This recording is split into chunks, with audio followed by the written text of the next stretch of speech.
The night air clung to my skin as I pushed through the heavy back door of the Obsidian, the exclusive lounge where I'd been working for the past 8 months. My feet already ached, and my shift hadn't even started. The alley behind the bar smelled of rain-soaked concrete and cigarettes, a scent I'd grown accustomed to during my nightly ritual of steadying my nerves before work.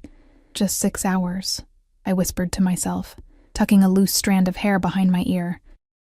6 hours of fake smiles, of dodging wandering hands, of calculating every tip against tomorrow's daycare bill. 6 hours before I could crawl back to my sleeping daughter, Lily. The weight of single motherhood pressed down on my shoulders like a physical thing. At 27, I never imagined I'd be raising a 4-year-old alone after her father disappeared with most of our savings, leaving behind nothing but debt and broken promises. The thought of him made my jaw clench. I inhaled deeply, letting the cool October air fill my lungs before straightening my shoulders and heading inside. The Obsidian wasn't your typical bar. Nestled in the heart of the financial district, it catered to men who measured their worth in stock portfolios and foreign sports cars. The interior was all dark wood, amber lighting, and plush leather, a place where deals were made over crystal tumblers of aged whiskey, where the wealthy came to see and be seen. "You're cutting it close, Ellie," Marco, the floor manager, called out as I rushed through the staff entrance. His perpetually tired eyes swept over me. "Table 7's been asking for you." I glanced at the clock, still 3 minutes early. "Table 7? I didn't know I had regulars." Marco's expression softened slightly. He had a soft spot for me since I'd never called in sick, not even when Lily had that terrible flu last winter. "Corner booth. The one that's always reserved on Tuesdays and Fridays. Mr. Castellano." Something about the way Marco said the name, a slight lowering of his voice, a flicker of caution in his eyes, made my skin prickle. I'd noticed the reserved booth before, of course. It sat partially concealed by an ornamental partition, offering a perfect view of the entire lounge while remaining somewhat shadowed. I'd caught glimpses of the men who occupied it, expensive suits, serious expressions, hushed conversations that stopped whenever I approached. "Is there something I should know?" I asked, securing my apron around my waist. Marco hesitated. "Just give him your best service. He tips well." He paused, then added, "And don't ask too many questions. That last bit of advice wasn't necessary. I'd perfected the art of invisibility over the years, especially after Ryan left. I became what people expected. Efficient, pleasant, and forgettable. I took orders, delivered drinks, and vanished until needed again. It was safer that way, easier to keep my head down and focus on what mattered, making enough to give Lily the life she deserved. As I emerged onto the floor, the Obsidian was already filling with its usual clientele. Piano music drifted through the space, mingling with the low hum of conversations and the occasional burst of restrained laughter. I made my way toward the corner booth, notepad in hand, professional smile fixed in place. I felt him before I saw him. It was strange. Like the air pressure changed, like the room's energy suddenly bent toward one point. When I looked up, my practiced smile faltered for just a moment. 4 men occupied the booth. 3 of them were clearly security. Broad-shouldered, vigilant eyes constantly scanning the room, nearly imperceptible earpieces. But it was the 4th man who captured my attention completely. He couldn't have been more than 35, with dark hair cut precisely, emphasizing the sharp angles of his face. His suit was clearly bespoke, the kind of quality that whispers rather than shouts. But it was his eyes that caused my breath to catch. Dark and intense, observing everything with such focused attention that I felt strangely exposed as his gaze settled on me. "Good evening, gentlemen," I managed, my voice steadier than I expected. "My name is Ellie.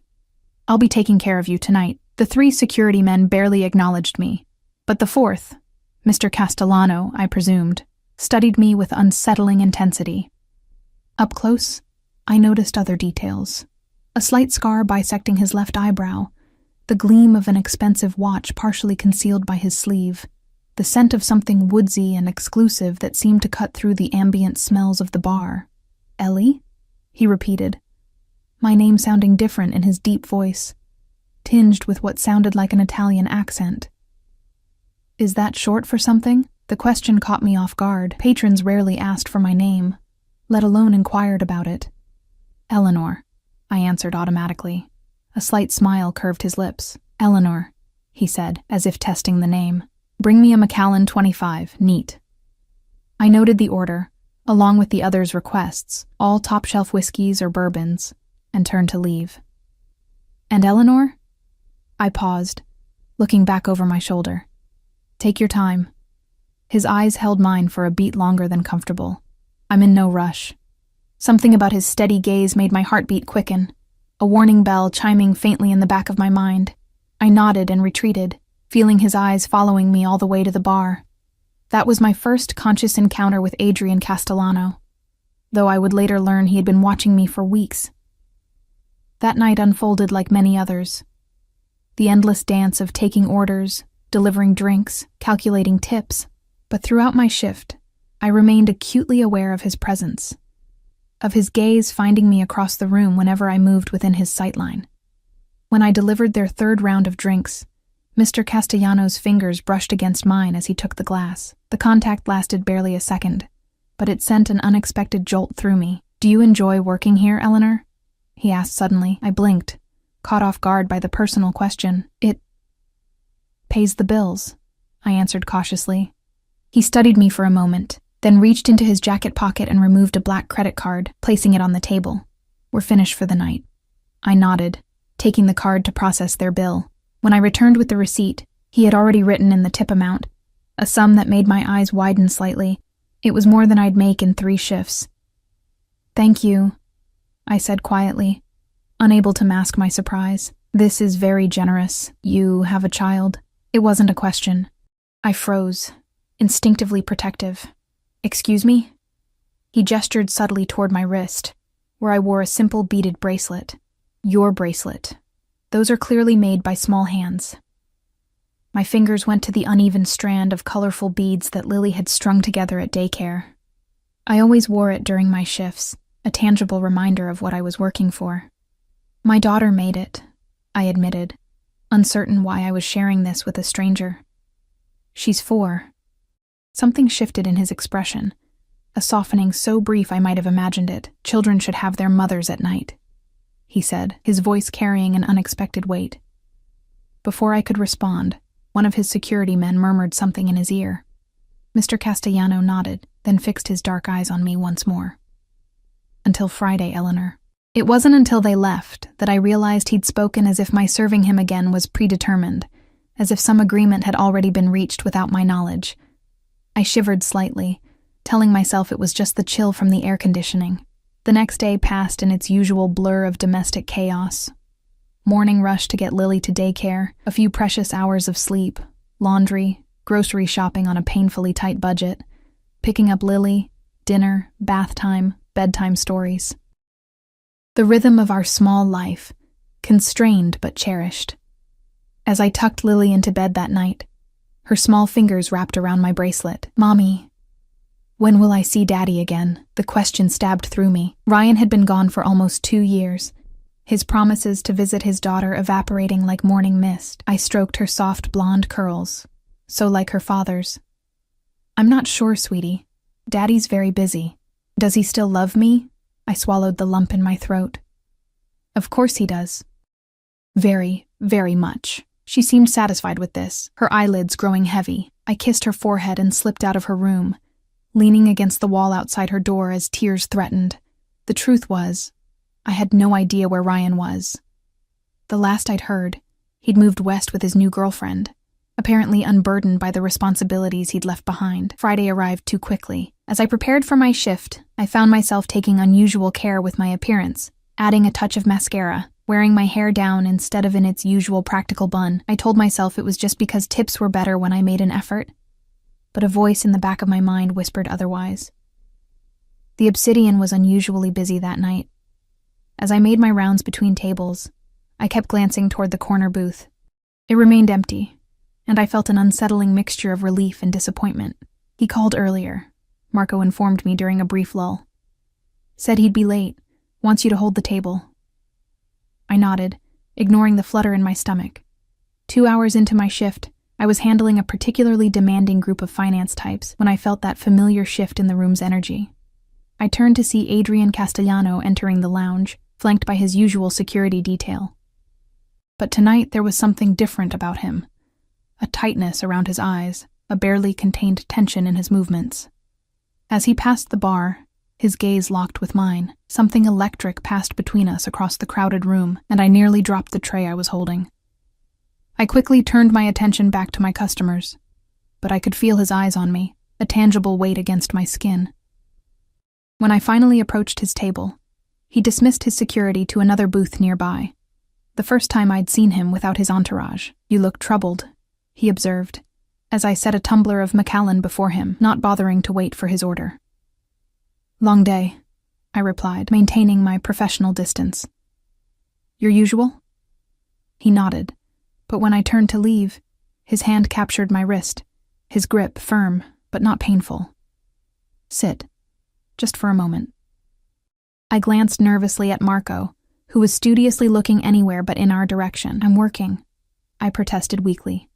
"Please." The word seemed unfamiliar in his mouth, as if he rarely had cause to use it. Against my better judgment, I slid into the booth opposite him, acutely aware of his security team watching us from across the room. "Why do you work here, Eleanor?" he asked, releasing my wrist but somehow maintaining his hold on me through his intense gaze. "I told you. It pays the bills. There are easier ways to make money." I stiffened. "Not honest ones. Not for someone like me." His mouth curved slightly. "And what kind of person are you?" "A single mother with no college degree and no family support," I answered bluntly. "This job has flexible hours and the tips are decent. I don't have many options." He took a sip of his whiskey, watching me over the rim of his glass. "Everyone has options. Some just require assistance to see them." There was something dangerous in his words, something that made me want to retreat. I started to slide out of the booth. "I should get back to work." "Your daughter," he said, stopping me. "What's her name?" I hesitated, protective instincts flaring. "Why do you want to know? Humor me." "Lily," I finally answered. "Her name is Lily." Something passed across his features, a flash of what looked almost like pain, quickly masked. He reached into his jacket and withdrew an envelope, sliding it across the table. "What is this?" I asked, not touching it. "Open it. Later." I stared at the envelope, my heart racing. "Mr. Castellano." "Adrian," he corrected. "I can't accept gifts from customers." His dark eyes held mine. "It's not a gift. It's an opportunity." Before I could respond, a commotion erupted near the bar. A clearly intoxicated man was arguing loudly with the bartender. I recognized him, a semi-regular who'd tried to get my number several times. "I need to help with that," I said, grateful for the interruption. Adrian's expression darkened as he looked toward the disturbance. "Go. We'll finish this conversation another time." I slipped away, leaving the envelope untouched on the table.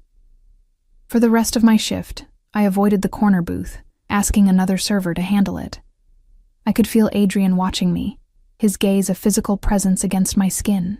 When I checked the booth later, both he and the envelope were gone. I told myself I felt relieved. My relief was short-lived. As I left through the back door after my shift, a sleek black car idled in the alley. The back window lowered, revealing Adrian's face, partially shadowed. "Allow me to drive you home," he said, his tone making it clear it wasn't really a request. I clutched my bag tighter. "That's not necessary. I take the bus." "At this hour?" His disapproval was evident. "It's not safe." "I do it every night," I countered, already backing toward the street. He studied me for a moment, then held out the envelope from earlier. "At least take this." Against my better judgment, I approached the car and accepted the envelope, careful not to let our fingers touch. "What is it?" I asked again. "Something that belongs to you," he replied cryptically. "Good night, Eleanor." The car window closed, but the vehicle remained stationary, watching as I walked to the bus stop. Only when the bus arrived did the black car finally pull away. Sitting on the nearly empty bus, I opened the envelope with trembling fingers.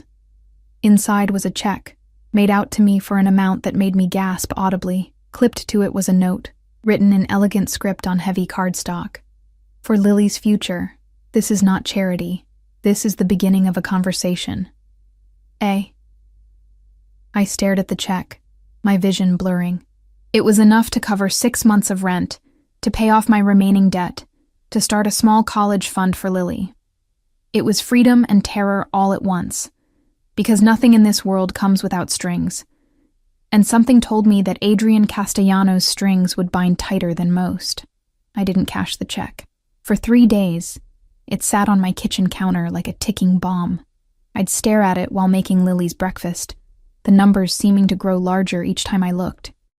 During those quiet moments when my daughter napped, I'd take it out, run my fingers over the heavy paper, and imagine what such money could mean for us. A better apartment without the constant drip from the ceiling corner. A proper winter coat for Lily instead of the second-hand one she'd soon outgrow. Maybe even a few classes at the community college for me, but I knew better than to accept gifts from men like Adrian Castellano. Men who carried power like a scent, who watched from shadowed corners with calculating eyes. Men who expected something in return. Tuesday arrived, my next scheduled shift at the Obsidian, and I tucked the uncashed check into my purse. I would return it, make it clear that whatever game he was playing, I wanted no part of it. My life might be modest, but it was mine. Hard-earned and honest. The evening was unusually cold, and I shivered at the bus stop, pulling my thin jacket tighter around me. The same black car from Friday night appeared, sliding silently to the curb beside me. The back window lowered. "You look cold," Adrian said, his face half illuminated by the passing streetlights. "Get in." I took a step back. "No, thank you. The bus will be here soon." "Eleanor." Just my name, spoken with quiet authority. "Please." Something in his tone, not demanding, but somehow still unyielding, made me hesitate. A gust of wind cut through my jacket, and I thought about the long, cold wait for the bus, followed by the walk from the stop to the Obsidian. "Just a ride to work," I clarified, already knowing I was making a mistake. He nodded, and the door opened. I slid inside, immediately enveloped in warmth and the rich scent of leather. Adrian sat across from me. The car was more spacious than I'd expected, with facing seats separated by a small console. One of his security men sat silently beside him, eyes forward, expression unreadable. "Thank you," I murmured, keeping my body angled toward the door. Adrian studied me, his dark gaze intent. "You didn't cash my check." I reached into my purse and withdrew the envelope, extending it toward him. "I can't accept this." He made no move to take it. "Why not?" "Because I don't know what it means, what you want in return." A slight smile curved his lips. A fair concern. "Tell me, what do you think I want?" The question hung between us, loaded with unspoken implications. I thought of the way his eyes followed me across the lounge, of the brush of his fingers against mine, of the strange tension that seemed to crackle in the air between us. "I don't know," I answered honestly, "but I know nothing comes without expectations. Perhaps my only expectation was to see if you would take it." He leaned forward slightly. Many would have, without question. "I'm not many people." His smile deepened. "No, you're not." He nodded toward the envelope still in my hand. "Keep it. Use it or don't. That's your choice. But it's yours." I wanted to refuse again, to insist he take back this complication. But before I could speak, the car slowed to a stop. We had arrived at the Obsidian, the journey taking half the time the bus would have. "One more thing," Adrian said as I reached for the door handle. "I won't be at the lounge tonight." I told myself the twinge I felt wasn't disappointment. "Oh. I have business out of town. I'll return Friday." He reached into his jacket pocket and withdrew a small card, offering it to me. "If you need anything while I'm gone, anything at all, call this number." I accepted the card reflexively, noticing it held only a phone number, no name. "I won't need anything." His expression turned serious. "The world can be unpredictable, Eleanor. Indulge me." The intensity in his eyes made it difficult to refuse. I slipped the card into my pocket, then exited the car without another word, the envelope still clutched in my hand. The night passed slowly, without Adrian's magnetic presence in the corner booth. I found myself glancing there throughout my shift, the empty space somehow more conspicuous than when it was occupied. By the end of the night, I'd made a decision. I would cash the check, but only to start a college fund for Lily. None of it would go toward our daily expenses. That way, it truly would be for her future, as his note had suggested. The next morning, after dropping Lily at daycare, I visited my bank. The teller's eyes widened slightly at the amount, but the check cleared without issue. As I completed the paperwork to open a separate savings account for my daughter, a peculiar feeling settled over me, as if I'd just accepted something far more significant than money. Wednesday and Thursday passed uneventfully. I picked up an extra shift on Thursday night to cover for a coworker, grateful for the additional income. The routine of work and motherhood continued. Lily's endless questions about the world, the constant calculations of stretching our limited budget, the bone-deep exhaustion that never quite left me. On Friday morning, as I was rushing to get Lily ready for daycare, my phone rang with an unfamiliar number. Ms. Bennett? A woman's crisp voice inquired when I answered. This is Sunshine Daycare Center. I'm calling about Lily. My heart stuttered. Is she okay? What happened? She's fine, but she seems to have developed a fever. Our policy requires that she be picked up immediately. I closed my eyes, doing rapid mental calculations. A missed shift at the Obsidian would mean at least $200 less in tips, money I couldn't afford to lose. But Lily always came first. I'll be there in 20 minutes, I promised, already reaching for my jacket. When I arrived at the daycare, Lily sat alone in the waiting area, her cheeks flushed, her normally bright eyes glazed with fever. She reached for me immediately. Mommy, my head hurts, she whimpered as I gathered her into my arms. I know, baby, I soothed, pressing my lips to her forehead. She was burning up. We're going home right now. The center director approached, her expression pinched with disapproval. She'll need to be fever-free for 24 hours before returning. I nodded, already calculating the cost of missing additional shifts. I understand. By the time we got home, Lily's fever had climbed higher. I gave her children's fever reducer, tucked her into my bed, and called the pediatrician. They couldn't see her until Monday unless her temperature exceeded 103. It was hovering just below that. I placed a cool cloth on her forehead and called the Obsidian, explaining that I couldn't make my shift. Marco was understanding but firm. I'm sorry about your daughter, Ellie, but I need to find someone to cover. I can't promise your usual section will be available when you return. The implied threat was clear. In the competitive world of high-end service, being unavailable meant being replaceable. I hung up feeling sick with worry about Lily's health, about our precarious finances, about the possibility of losing the job that barely kept us afloat. As the afternoon wore on, Lily's fever continued to rise despite the medication. She became lethargic, her small body radiating heat. When her temperature hit 103.5, I knew we needed to go to the emergency room, but the logistics seemed insurmountable. I had no car. A taxi would cost money I didn't have. The bus would expose Lily to the cold and other passengers. In desperation, I remembered the card Adrian had given me. If you need anything at all, call this number. I stared at it for a long moment, weighing pride against necessity. Then I dialed. A man answered on the second ring, not Adrian. Yes. I'm trying to reach Adrian Castellano, I said hesitantly. This is Eleanor Bennett. There was a brief pause. 1 moment. Less than 30 seconds later, Adrian's voice came through the line. Eleanor, what's wrong? Something about his immediate assumption that I was calling out of need rather than desire sent a complicated mix of emotions through me. I'm sorry to bother you. I wouldn't call if it wasn't. Tell me what you need, he interrupted, his tone gentle but insistent. It's Lily. She's sick. A high fever. I need to get her to a hospital, but I don't have a way to... What's your address? He cut in, background noise suggesting he was already on the move. I hesitated only briefly before providing it. Apartment 4B. Stay where you are. I'll be there in 20 minutes. The line went dead before I could respond.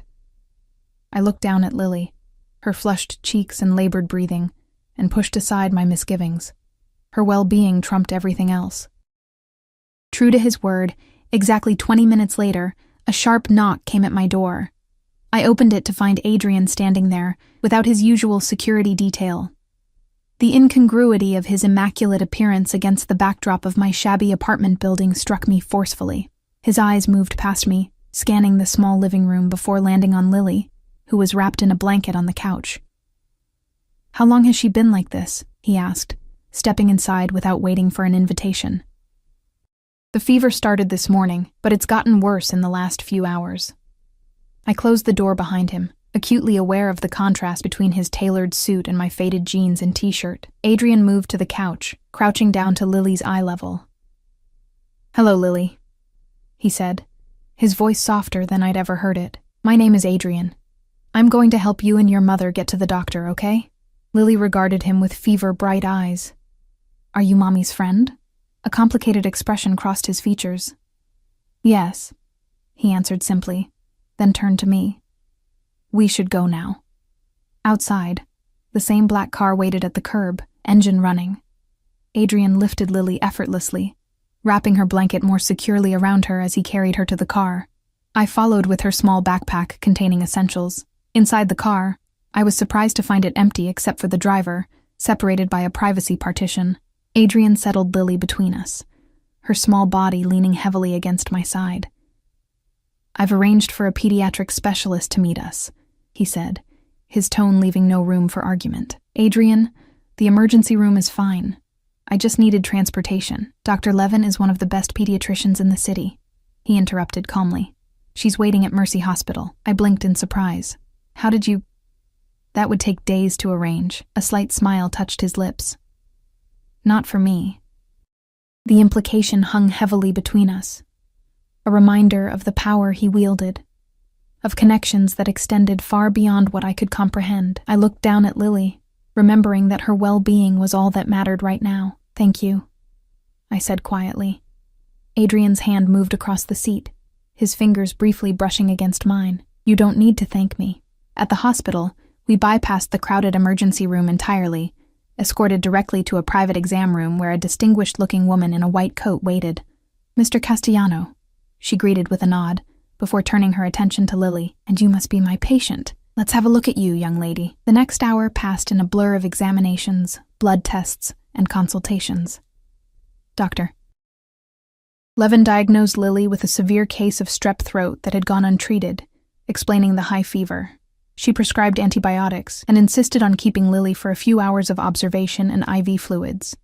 Throughout it all, Adrian remained a silent, steady presence, stepping outside only occasionally to take calls. When Lily was settled in a private room, hooked up to an IV and finally resting comfortably, he approached me in the hallway where I'd stepped out to compose myself. "She'll be fine," he said, his voice a reassuring rumble. "Children are remarkably resilient." I nodded, fighting back tears of relief. I should have brought her in sooner. I just thought it was a cold, and the daycare fees are already so expensive. I trailed off, embarrassed to be discussing financial concerns with him. But Adrian's expression showed no judgment, only a quiet understanding that surprised me. "You're doing the best you can," he said simply. "That's all anyone can do." The sincerity in his voice broke something loose inside me. "Sometimes my best doesn't feel like enough," I admitted, the words spilling out before I could stop them. "Every day is just surviving, making it to the next day. I want more for her, you know? I want her to have opportunities I never had. I want her to know she's secure, that she doesn't have to worry about." I gestured vaguely, encompassing all the financial precarity that shaped our lives. Adrian watched me intently, his dark eyes unreadable. "What about what you want for yourself?" The question caught me off guard. It had been so long since I'd considered my own desires separate from Lily's needs. That stopped mattering when she was born. It shouldn't have to. I laughed softly, without humor. Should and reality rarely align in my experience. He stepped closer, close enough that I could smell his cologne, something expensive and subtle that seemed to belong to a different world than mine. "Reality can be changed, Eleanor," he said quietly, "with the right resources. The right protection." There was something dangerous in his words, in the intensity of his gaze. I took an instinctive step back. I should check on Lily. Adrian didn't try to stop me, but as I turned to go, he spoke again. I have connections at Brighton Academy. I froze. Brighton Academy was one of the most prestigious private schools in the city, known for its exceptional early education program and astronomical tuition. Lily would thrive there, he continued. She could start next semester. I turned back to him slowly. Why are you doing this? His expression remained impassive, but something flickered in his eyes, something that looked almost like vulnerability. Perhaps I recognize something in you. Something rare. And what's that? Integrity, he answered, the word weighted with meaning I couldn't fully grasp. In my world, that's more precious than diamonds. Before I could respond, Dr. Levin approached, informing us that Lily was responding well to treatment and could go home soon. The moment passed, but Adrian's words lingered, echoing in my mind like a warning or a promise. Hours later, after Lily had been discharged with antibiotics and care instructions, Adrian insisted on driving us home. Lily had warmed to him completely, her natural childish charm emerging as her fever receded.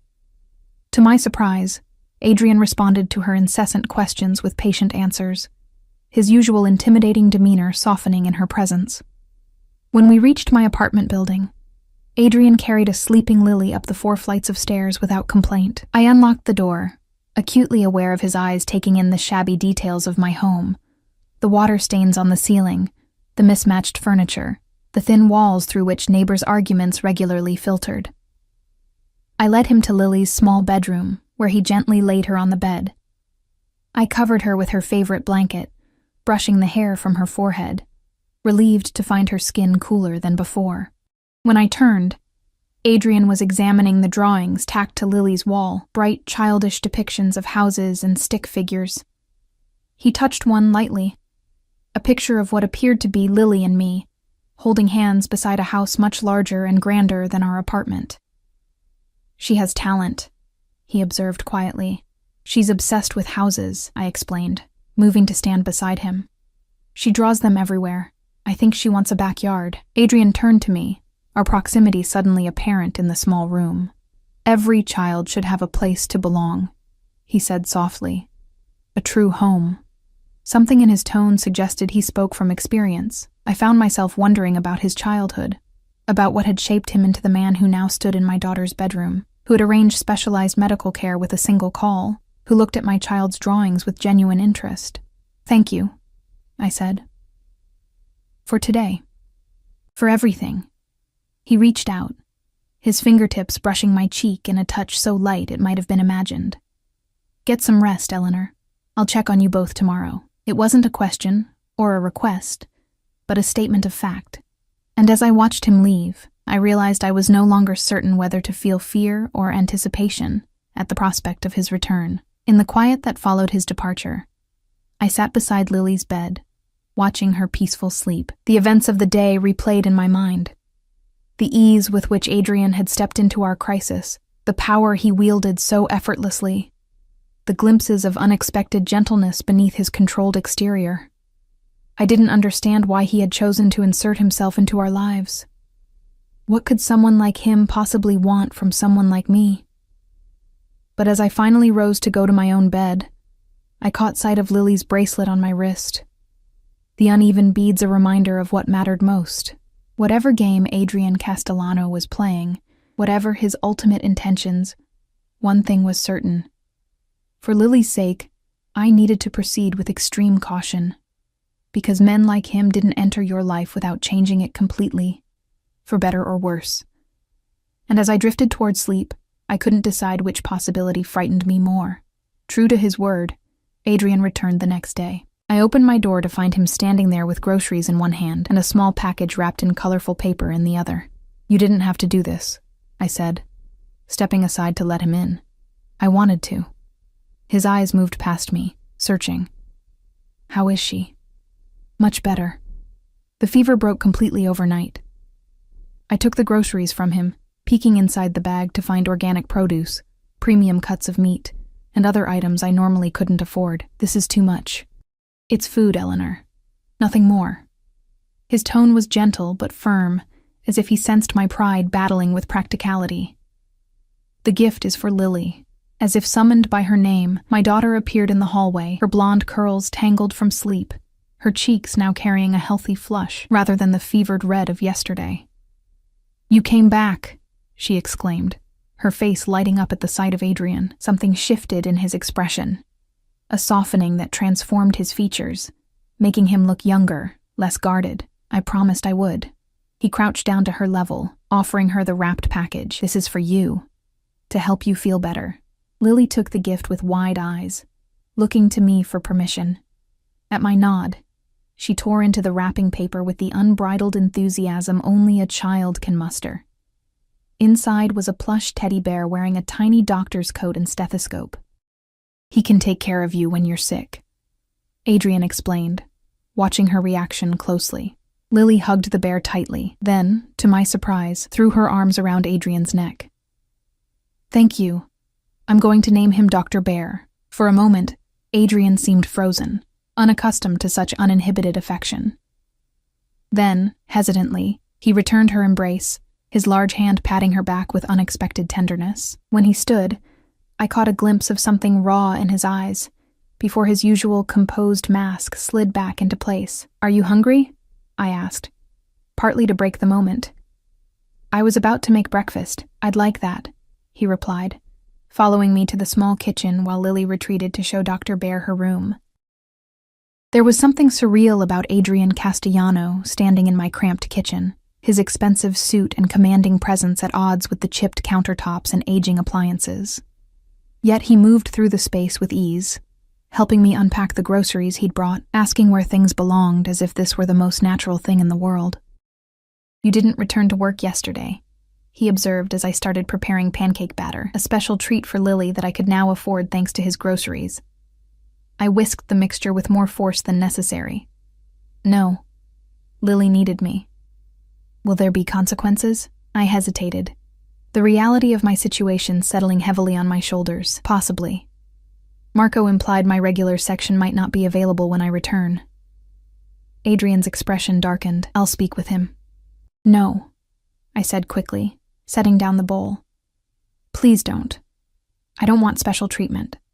"Why not?" "The world runs on special treatment, Eleanor, on connections and favors and power.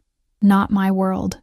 A smile touched his lips. "Your world and mine have already intersected, like it or not." Before I could respond, Lily bounded back into the kitchen. Dr. Bear clutched firmly in her arms, and the conversation shifted to lighter topics. Throughout breakfast, I watched in fascination as Adrian engaged with my daughter, answering her endless questions with patience, cutting her pancakes into precise triangles when she declared that circles taste boring. There was a natural ease between them that both warmed and worried me. Lily had few male figures in her life. Her father was long gone, and I'd been careful not to introduce her to the few men I'd briefly dated after Ryan left. Yet here she was, chattering comfortably with a man who, despite his unexpected kindness to us, was still essentially a stranger. A stranger with an air of danger and power I couldn't ignore. After breakfast, Adrian insisted on washing the dishes, rolling up his sleeves and revealing strong forearms, marked with a few faint scars I hadn't noticed before. I found myself wondering about their origins as I dried the plates he handed me. "I need to return to work tonight," I said, breaking the companionable silence that had settled between us, "if Lily continues to improve." Adrian nodded. "I'll have someone drive you." "That's not necessary. It is to me," he interrupted, his tone leaving no room for argument. He handed me the last plate, his fingers brushing against mine in a touch that seemed deliberate. "Your safety matters, Eleanor." The intensity in his dark eyes made my breath catch. "Why? Why do you care what happens to us?" For a long moment, he simply held my gaze, something unspoken passing between us. Then Lily called from the living room, breaking the tension. "You should spend the day resting," Adrian said, drying his hands on a towel. "Both of you. I have some business to attend to, but I'll return this evening to drive you to work." Again, not a question or a request, a statement of fact. I was beginning to recognize this pattern with Adrian. He didn't ask. He decided. Under different circumstances, with a different man, this might have raised alarms, but there was something about the way he included my input The way he seemed to genuinely consider my comfort even as he overrode my objections, that felt less like control and more like protection. After he left, I spent the day with Lily, grateful for the rare opportunity to simply be with my daughter without the constant pressure of work or chores. We built a fort of blankets in the living room, read stories, and napped together in the afternoon. Throughout the day, I found myself glancing at the clock, a flutter of anticipation building as evening approached. Adrian arrived precisely when he said he would, this time with one security man who remained in the car while he came up to the apartment. Ms. Rodriguez from next door had agreed to watch Lily. She often did when I worked evening shifts, and my daughter was excited to introduce her to Dr. Bear. "Are you ready?" Adrian asked, standing in my doorway, his gaze sweeping over me in a way that made me suddenly conscious of my appearance. The simple black dress that was my work uniform, my hair pulled back in a neat ponytail, the minimal makeup I'd applied with more care than usual. I nodded, gathering my purse and jacket. "Thank you for doing this. It's nothing," he replied, though we both knew it wasn't nothing. It was the continuation of whatever had begun between us that first night at the Obsidian, this strange dance of assistance and gratitude, of power and vulnerability. In the car, Adrian sat beside me rather than across from me, close enough that I could feel the heat radiating from his body. Neither of us spoke for several minutes, the silence filled with an electric tension. "I spoke with Brighton Academy," he said finally.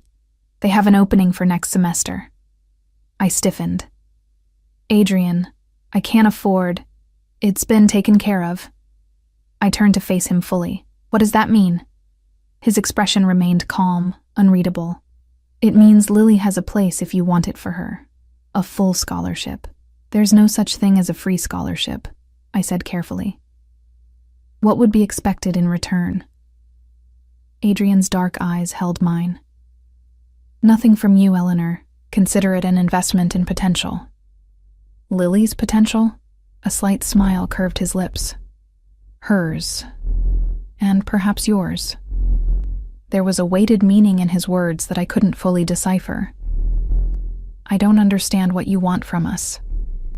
He was silent for a moment, considering. "Have you ever had someone believe in you? Truly believe in what you could become, given the right opportunities?" The question struck an unexpected chord. No one had ever seen me as anything more than what I was, a waitress, a single mother, a woman struggling to stay afloat. Not my parents, who had written me off when I became pregnant at 22. Not Ryan, who had seen me as a burden to escape. Not even myself, on my darkest days. "No," I answered honestly. Adrian's hand moved to cover mine, his touch warm and surprisingly gentle. "Then perhaps that's what I want to give you. The chance to become what you could be, without the weight of constant survival pressing you down." His words painted a picture so tempting, it made my chest ache. A life where every decision wasn't dictated by financial necessity. Where Lily could have opportunities I'd never dreamed of. Where I could pursue my own abandoned ambitions. "Why me?" I whispered. "Of all the people you could help, why choose us?" Something flickered in his eyes, a shadow of pain or memory. "Because you remind me of someone who never got the chance to become what she might have been." Before I could ask more, the car slowed to a stop outside the Obsidian. Adrian squeezed my hand once before releasing it. "Think about Brighton, for Lily's sake, if not your own." I nodded, unable to form words around the tangle of emotions in my throat. As I opened the door to exit, he added, "I'll be there tonight, same table." The promise lingered in my mind as I made my way inside. To my relief, Marco greeted me with his usual tired nod, making no mention of my absence the previous night. When I checked the reservation list, I saw why. The corner booth was booked under Castellano for the entire evening, with a specific request for me as server. The night proceeded much as others had before Adrian entered my life. The familiar rhythm of orders and drinks and polite conversation, yet everything felt subtly different, colored by the knowledge of his presence in the corner booth. I was acutely aware of his eyes following me as I moved through the lounge, of the way conversations at his table would pause when I approached.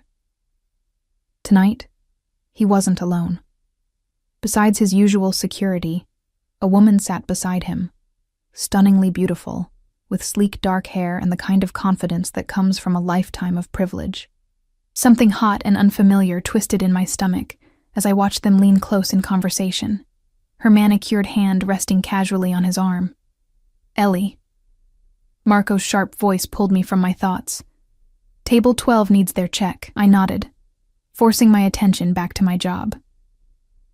Throughout the night, I maintained my professional demeanor, even when serving Adrian's table. I addressed him formally, avoiding his gaze, focusing instead on the drinks and the woman's occasional requests. Eleanor, Adrian said softly, as I cleared their empty glasses. This is my sister, Sophia, sister.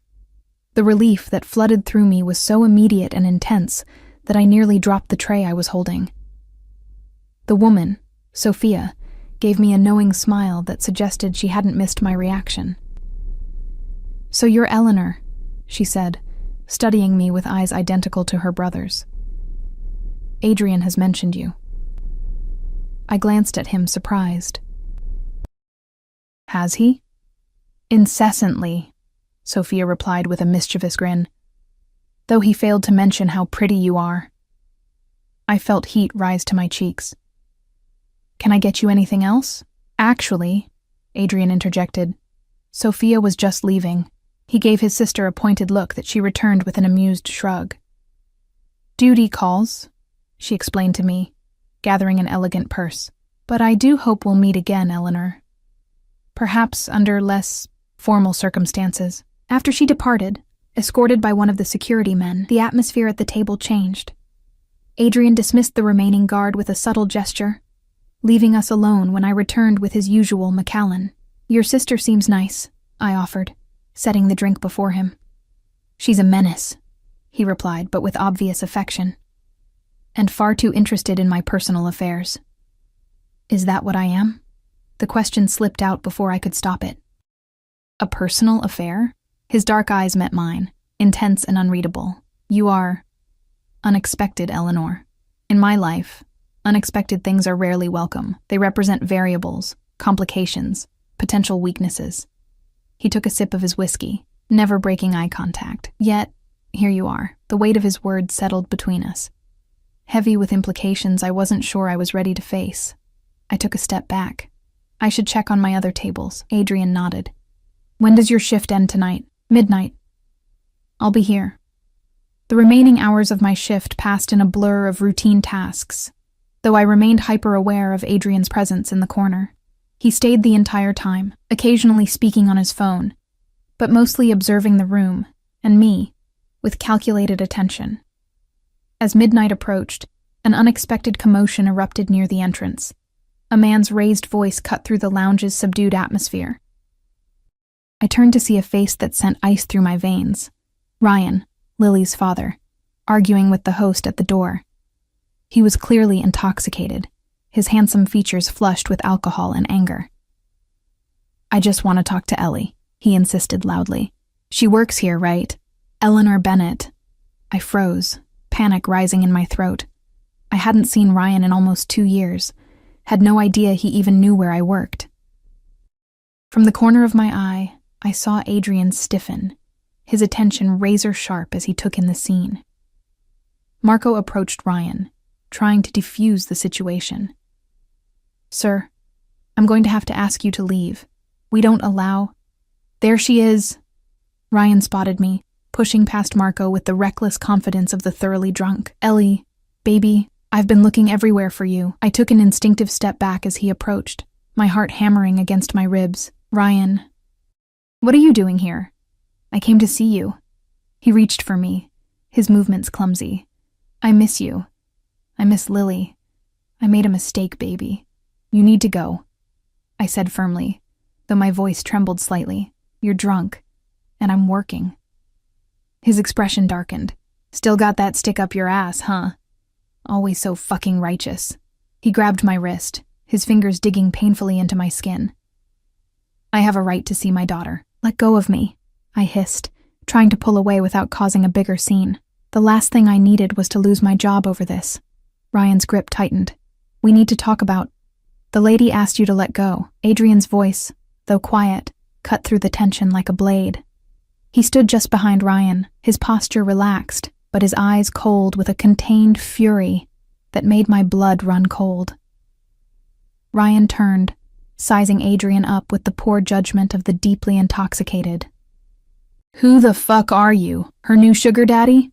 Adrian didn't react to the provocation, his gaze flicking briefly to where Ryan's fingers still encircled my wrist. "I won't repeat myself," he said, each word precise and measured.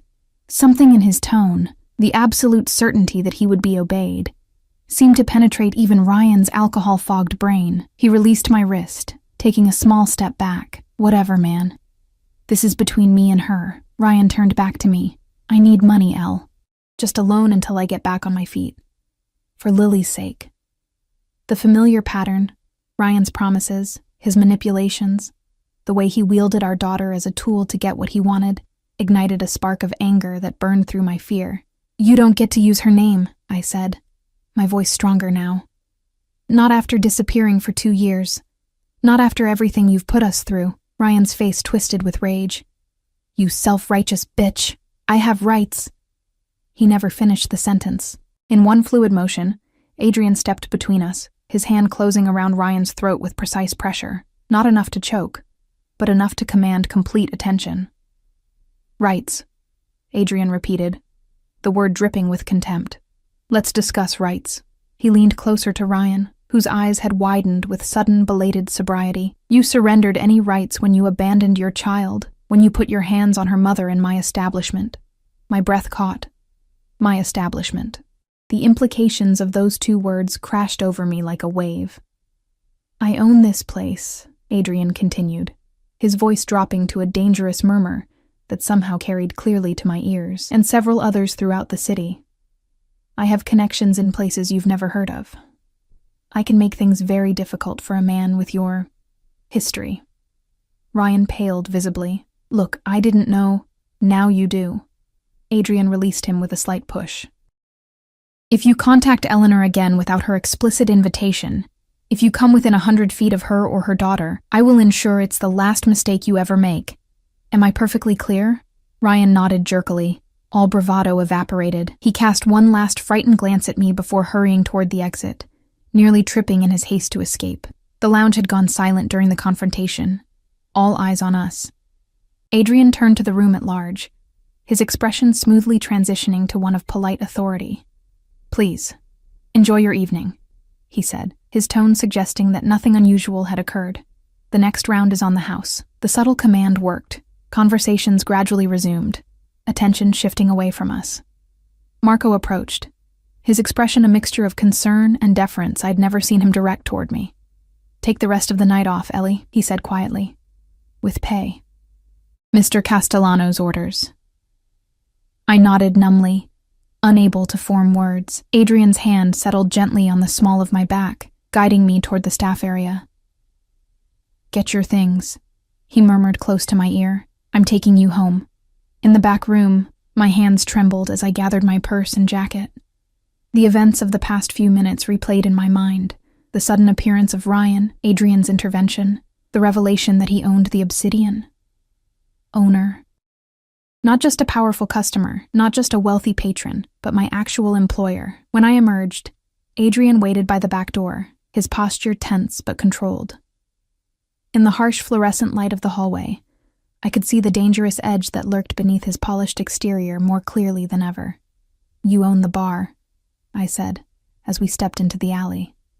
It wasn't a question. "Yes." No elaboration, no excuses. "How long have you been watching me?" His dark eyes met mine. "Since the first night you served my table. 3 months ago." The revelation should have frightened me, should have sent me running in the opposite direction. Instead, I felt a strange, twisted sense of safety, knowing that his interest, whatever its nature, hadn't begun with chance or impulse, but with deliberate attention. "Why didn't you tell me? Would it have changed anything?" he countered.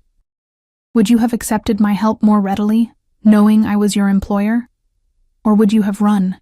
I considered this as we approached his waiting car. "I might have run," I admitted finally. A slight smile touched his lips. "Exactly." In the car, silence settled between us, heavy with unasked questions and unspoken truths. Adrian watched me, his expression unreadable in the shadows. "Who was he?" he asked finally. "Besides Lily's father." I looked down at my hands, at the faint red marks Ryan's fingers had left on my wrist. My ex. We were together for 3 years. He left when Lily was 2, took our savings, disappeared. I laughed humorlessly. Classic story. Adrian's jaw tightened. "Did he hurt you?" "Before tonight." The question hung between us, laden with dangerous potential. I chose my words carefully. Not physically, but there are many ways to hurt someone. His expression darkened. "Yes, there are." The certainty in his voice suggested personal knowledge. Whether as victim or perpetrator, I couldn't tell. Both possibilities sent a shiver down my spine. "He won't bother you again," Adrian said with absolute conviction. "What did you mean?" I asked. "About his history?" A calculating look crossed his features, as if he was deciding how much to reveal. "I had you and Lily investigated when I first became interested, standard procedure in my position. Ryan has outstanding debts to some very unpleasant people I know. The casual admission that he had investigated us should have angered me, violated me. Instead, I felt oddly calm. Is that why you approached me? Some connection to Ryan?" "No." Adrian's voice was firm. "My interest in you has nothing to do with him." His hand moved across the seat to cover mine, his touch warm and steady. "Nothing." As the car pulled up to my apartment building, Adrian instructed his driver to wait, then accompanied me inside. We climbed the stairs in silence, the events of the night settling between us like a weight. At my door, I hesitated, key in hand. "Thank you for what you did tonight." Adrian studied me, his dark eyes intense in the dim hallway light. "You don't need to thank me for that." "Yes, I do," I insisted quietly. "No one has ever stood up for me like that." Something flashed in his expression. Anger, perhaps, at the implication that I had faced such situations alone before. "That changes now," he said, his voice low and certain. He reached out, his fingers gently tracing the marks on my wrist. The touch sent electricity through my veins, awakening sensations I'd thought long dormant. I looked up, finding his face closer than I expected, his eyes holding a question. In that moment, suspended between fear and desire, between caution and need, I made a choice. I leaned forward, closing the distance between us, and pressed my lips to his. Adrian remained still for only a heartbeat before responding, his hand moving to cradle my face with surprising gentleness. The kiss deepened, igniting something primal and hungry within me. His other arm wrapped around my waist, drawing me against the solid warmth of his chest. When we finally broke apart, both slightly breathless, I saw raw vulnerability in his eyes, a glimpse behind the mask of control and power he wore so seamlessly. "Eleanor," he murmured, my name a question and a caution all at once. "Stay," I whispered, surprising myself with my boldness, just for a while. He studied me intently, then nodded, following me into the apartment. Ms. Rodriguez had left a note saying Lily was asleep, had taken her medicine, and had eaten well. I checked on my daughter, finding her peacefully curled around Dr. Bear, before returning to the living room. Adrian stood by the window, his silhouette cut against the city lights beyond. In that moment, I saw him clearly for what he was. Dangerous, powerful, a man accustomed to control and command. And yet, in the gentle way he had interacted with my daughter, in his fierce protection tonight, I glimpsed something else, a capacity for tenderness that perhaps few had ever witnessed. As I moved toward him, drawn by forces I couldn't fully understand, I knew I was stepping into something that would irrevocably change my life. For better or worse, Adrian Castellano had become entwined in my existence, in my daughter's future, in possibilities I had never dared to imagine. And despite every rational warning bell sounding in my mind, I couldn't find it in myself to turn back. Adrian didn't stay the night. After an hour of quiet conversation on my worn couch, his phone buzzed with a message he couldn't ignore. "Business," he explained vaguely. Before leaving, he kissed me again, a gentle, almost reverent touch that lingered on my lips long after he was gone. The next week unfolded like a dream, Or perhaps a carefully orchestrated play. Adrian had his driver take me to work each night, waiting to bring me home after my shift. Every morning, fresh groceries appeared at my door. Twice, small packages arrived for Lily, educational toys that delighted her. Adrian himself visited every other day, always bringing something thoughtful. A book I'd mentioned wanting to read, a proper winter coat for Lily, a set of professional knives when I mentioned enjoying cooking. I should have been suspicious of his generosity. Instead, I found myself warming to it, to him. Our conversations grew deeper, though he remained carefully guarded about certain aspects of his life. He spoke of his sister with genuine affection, mentioned a difficult relationship with his father, revealed a passion for classical architecture. But whenever I asked about his work, he deflected with practiced ease. "It's better if you don't know the details," he told me one evening as we sat at my tiny kitchen table after Lily had gone to bed. "Safer." The word hung between us, laden with implications I chose not to examine too closely. Instead, I focused on the way his presence filled my small apartment with a magnetic energy, how his eyes softened when he looked at me, how naturally he had begun to fit into the rhythms of our life. On Friday night, after my shift at the Obsidian, Adrian didn't take me straight home as usual. "I want to show you something," he said, as the car pulled away from the curb.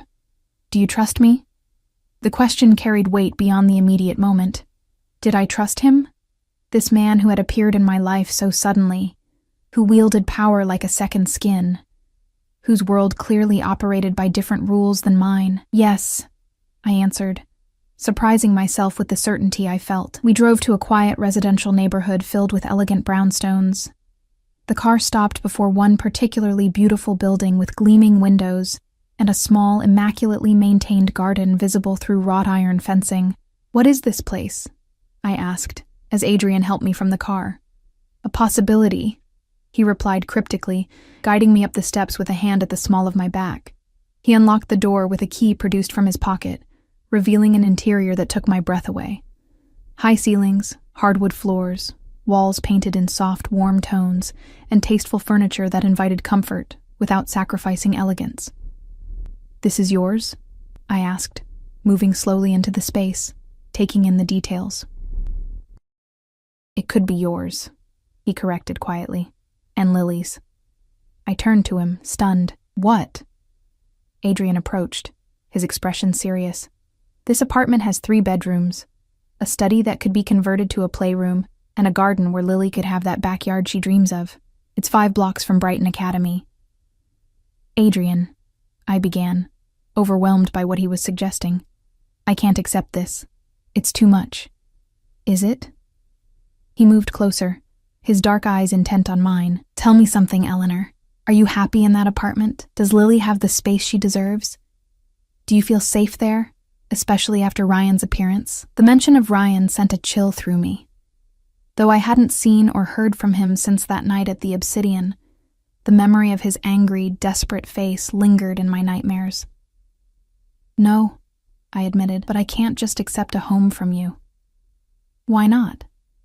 Adrian's hand came up to cup my cheek, his touch gentle. "What if I need you to accept it as much as you need the security it offers?"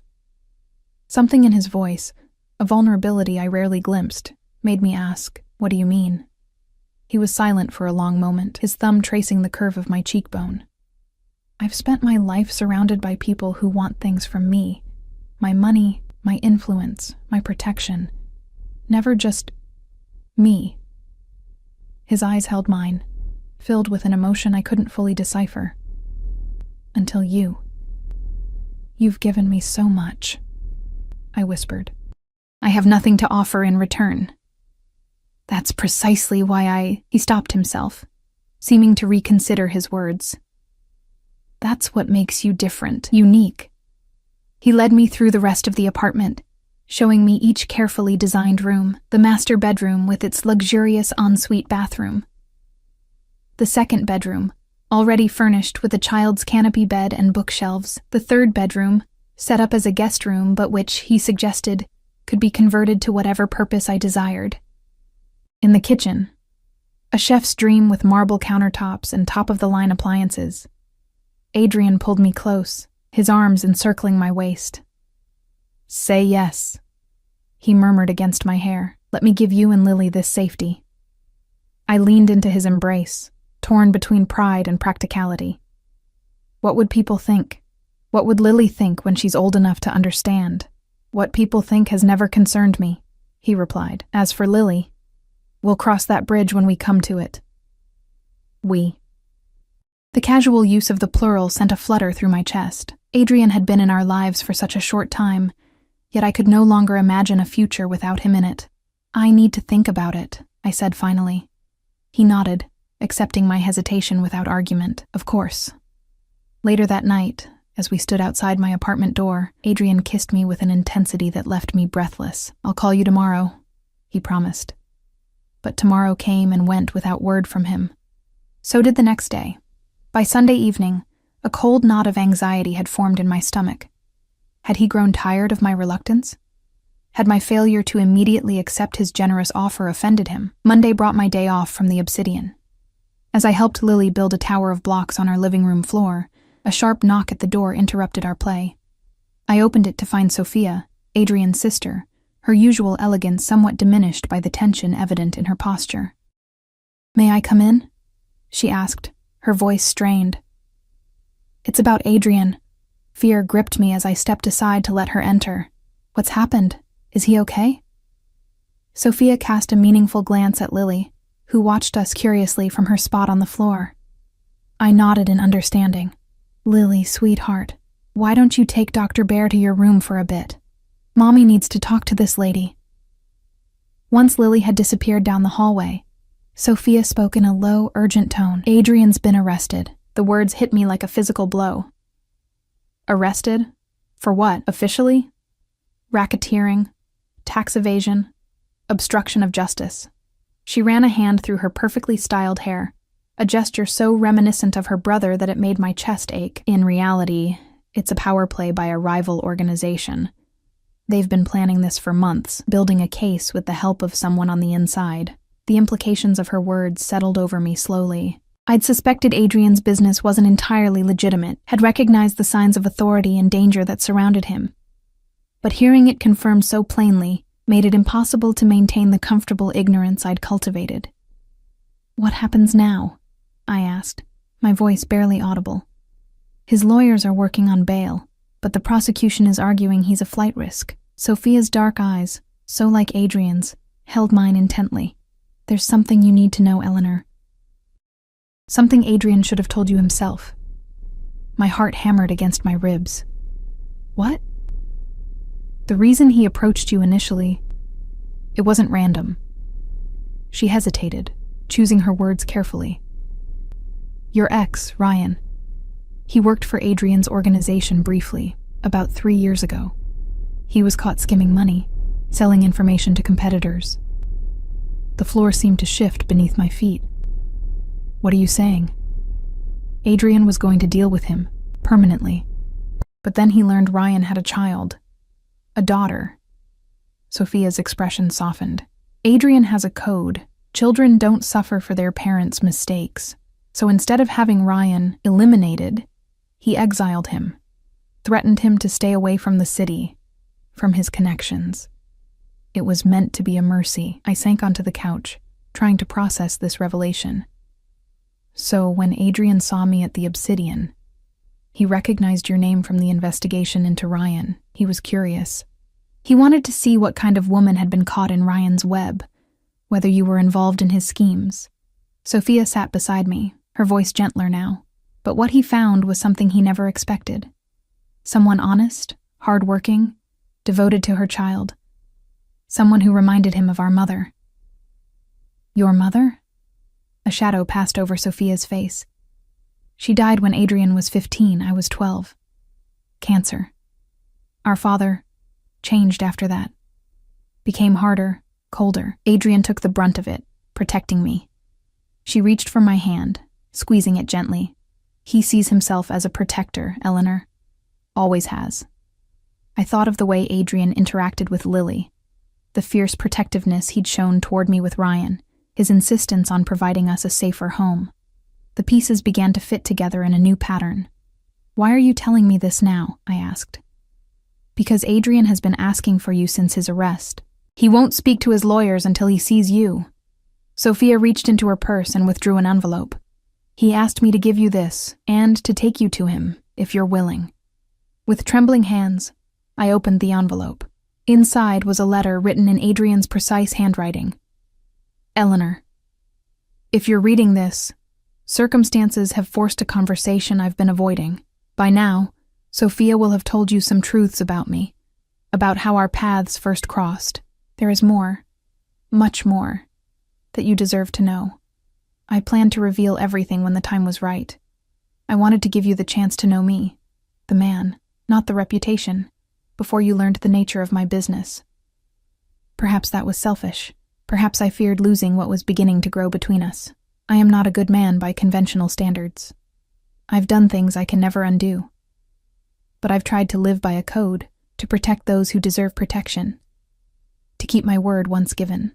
I understand if you choose to walk away. I wouldn't blame you, but if there's any part of you that believes what we've shared is real, I ask only for the chance to speak with you one last time. The choice, as always, is yours. I folded the letter, my emotions a turbulent storm. Part of me wanted to retreat, to shield Lily and myself from the complications of Adrian's world.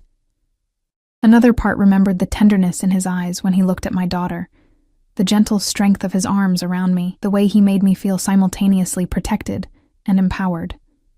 When can I see him? I asked finally. Relief washed over Sophia's face. Now, if you're ready, I've arranged everything. I called Ms. Rodriguez to watch Lily, changed my clothes, and followed Sophia to the waiting car. As we drove toward the federal detention center, my mind raced with questions. What would happen to Adrian? What would this mean for us? For the fragile, beautiful thing that had been growing between us? Most importantly, could I love a man whose world operated in shadows I'd only begun to glimpse? The answer, I realized with a clarity that should have frightened me, was that I already did. The detention center was a stark, imposing building of concrete and steel. Inside, after surrendering my phone and passing through security, I was led to a private visitation room, a privilege I suspected few inmates received. When Adrian entered, my breath caught in my throat. He wore a standard-issue jumpsuit that should have diminished his natural authority, but somehow failed to. His face was drawn, shadows beneath his eyes suggesting sleepless nights, but his posture remained proud, unbowed. His eyes found mine immediately, a flash of emotion crossing his features before his expression settled into careful neutrality. Eleanor. Just my name, spoken softly, as if testing whether he still had the right to say it.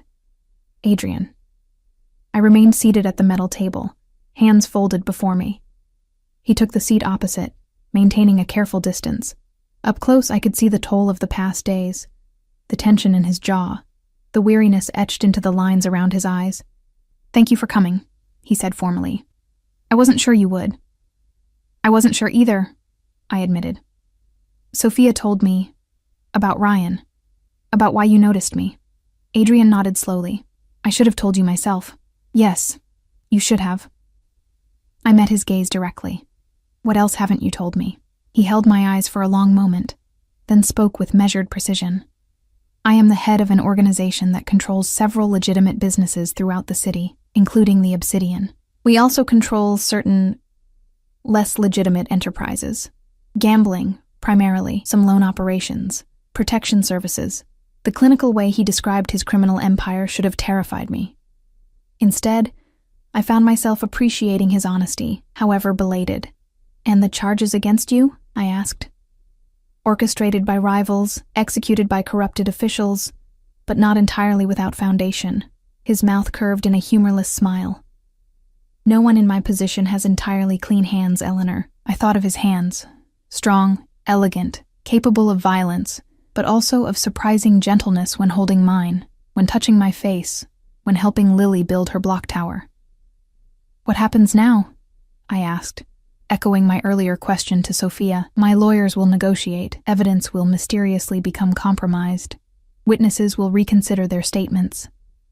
His tone was matter of fact. This isn't my first legal entanglement, though it is the most serious. And if the negotiations fail? Something flickered in his eyes, not fear, exactly, but a cold calculation. Then I face a significant prison sentence. The reality of his situation, of our situation, settled over me like a weight. This man, who had entered my life so suddenly and transformed it so completely, might disappear just as abruptly.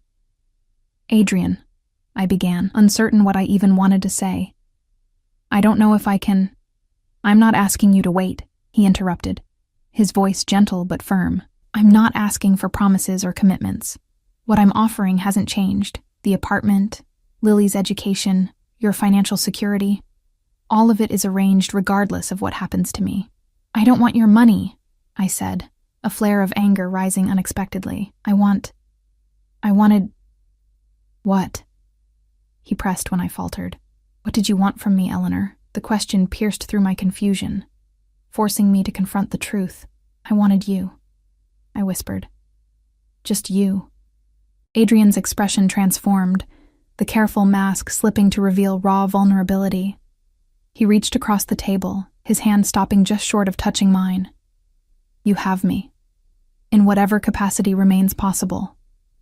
I stared at his outstretched hand, understanding the choice before me.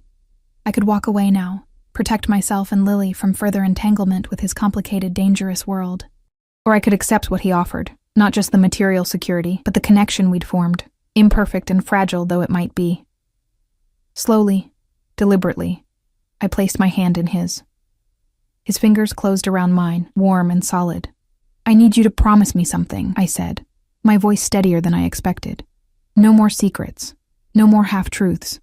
If we're going to face this, whatever this is, I need honesty." "You have my word," he replied, his dark eyes solemn. No more secrets between us. 2 weeks passed in a blur of legal consultations, bail hearings, and emotional upheaval. Adrian was finally released on an exorbitant bail, with restrictions that included electronic monitoring and limited movement. The legal battles were far from over, but at least he was out of detention. During those weeks, I had moved Lily and myself into the brownstone apartment. I told myself it was practical. The security system and doorman provided protection I suddenly felt we needed. But the truth was more complex. Being surrounded by spaces Adrian had chosen, had prepared for us, made his absence more bearable somehow. When he was finally able to visit, Lily ran to him without hesitation, throwing her arms around his legs with a joyful, "Adrian!" that brought an unguarded smile to his face. He crouched to her level, listening with genuine interest as she excitedly showed him her new room, her new toys, the small garden where she'd planted sunflower seeds.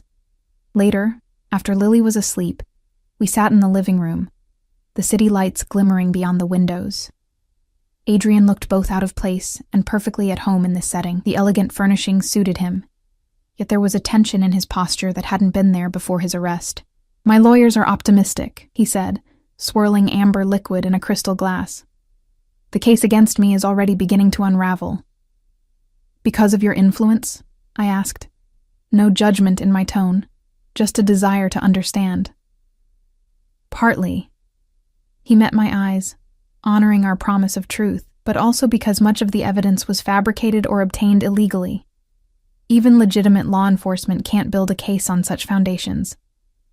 I nodded, accepting this reality of his world. Over the past weeks, I'd done considerable thinking about moral absolutes, about the gray areas most lives actually occupied, my own included. "What happens if you're cleared?" I asked. "Everything goes back to how it was before?" Adrian studied me, his expression thoughtful. "No. Some things must change." He set down his glass, leaning forward. "I've been transferring more operations to legitimate businesses for years. This situation has accelerated that timeline." "You're leaving behind the illegal activities?" I couldn't keep the surprise from my voice. "Transitioning," he corrected. "Gradually.